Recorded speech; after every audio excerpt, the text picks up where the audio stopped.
Welcome to our Basingstoke Town Trail, a self-guided walk of our town centre, starting off with the 800-year-old marketplace. As you join us on the trail, we will show you more about the town's history that you may or may not know about, starting from the Domesday through to the modern day.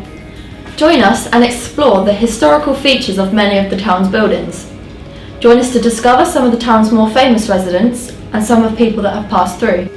Join us to take the opportunity to learn more about Basingstoke's town centre and how it has developed over the years.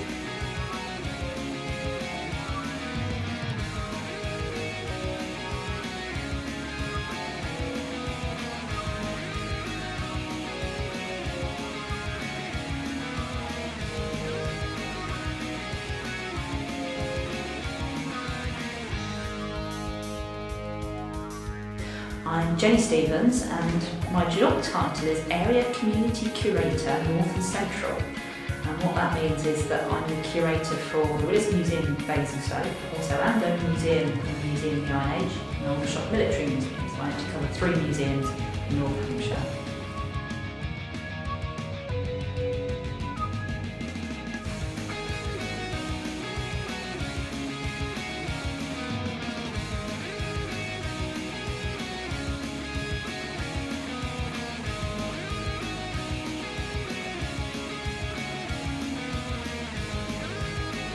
In terms of the Willis itself, I've been curating for 3.5 years.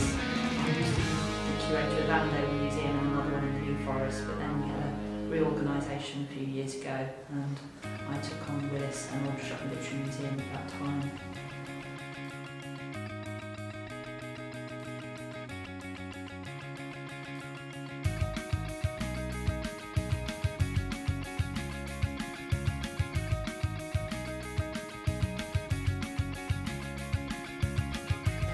Well, all museums face challenges.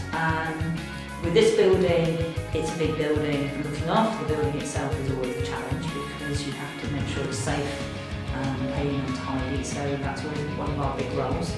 It's also looking after all the objects that are in here. I'm lucky that we've got a big team as part of the Hampshire Cultural Trust who helps look after the objects and the collections, make sure they're safe, make sure no beasties are biting them. We think there are insects that do like to eat things, make sure things aren't burnt or broken.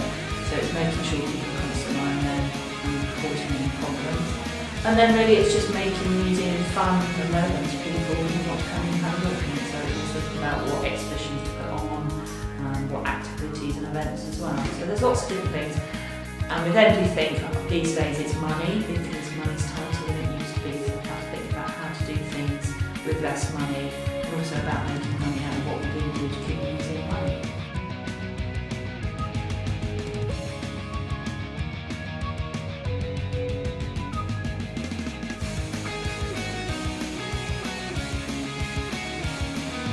Well, the museum itself is actually very, very old in terms of having had a museum in Basingstoke. It was originally started by a man called George Willis, which is why the museum is named after him. And he actually started his own little museum in his local clock and watch mender. And he was one of these guys, well, he used to call an antiquarian, who was very interested in lots of different things, and he started to collect old objects, and then people started to catch on to this, so that they would brought things back to him. It's like we've got a collection of Egyptian material that people actually, he never went to Egypt himself, but people who went there actually brought back and gave to him. So he actually started the museum himself sort of about 80 years ago, and then it eventually got taken over by the council, and then back in the 1980s they decided to move the museum from its small premises around the corner into what used to be the town hall. So the building we're in now used to be Basingstoke's town hall many years ago when it was first built in the Victorian period. So we're now in the old bit that used to be the council offices effectively.